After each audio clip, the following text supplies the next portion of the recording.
Welcome to my channel Basumati creation. देखंतु आज होछि 28 अक्टोबर 2025 तारिख जो आमर जीपीएलएफ बीएलएफ और डीएलएफ रे जो ईसी मेंबर माने रही थांती सही ईसी मेंबर मानकर जो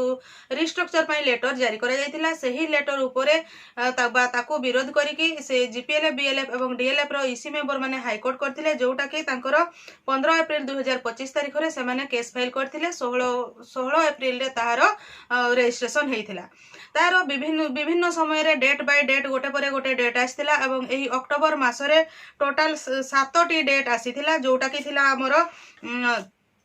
3 October 13 October 14 October 16 October 22 October 27 October 28 October. ताले आज जो 28 अक्टोबर चैनल टी को प्रथम थर पई देखुथिले सब्सक्राइब कर नियंतु एवं पाखरे थिबा घंटी चिन्ह टी को टिपी ऑल बटन को प्रेस कर दियंतु ताहले आपण माने मोर आगामी वीडियो रो नोटिफिकेशन ठीक समय रे पाई परिबे। देखो ये जो 28 अक्टोबर जो शुणाणी थिला देखो या पूर्वर आम अक्टोबर मसटा को जदि देखा ताहले शॉर्ट ऑर्डर सब जारी करा जायतिला जो थिरे कि पार्ट हार्ड मैटर्स रही जो गोटे दिन कौथिरे 2 दिन 3 दिन एमती छोट छोट गैप रे सब डेट रही एवं ए 28 तारिख मध्य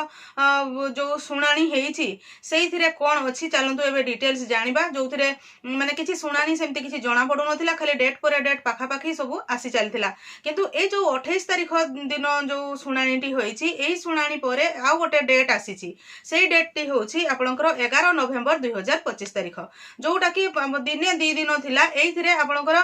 बहुत गैप रहिछि विशेष करी आपण से 14-15 दिन पाखा पाखी रो गैप रहिछि देखिबा सेतकी बेल को से रिस्ट्रक्चर रिलेटेड जो लेटर तांकर जो केस टी चली से केस रो शुणाणी रे कोन सब हबो ताहा केवल से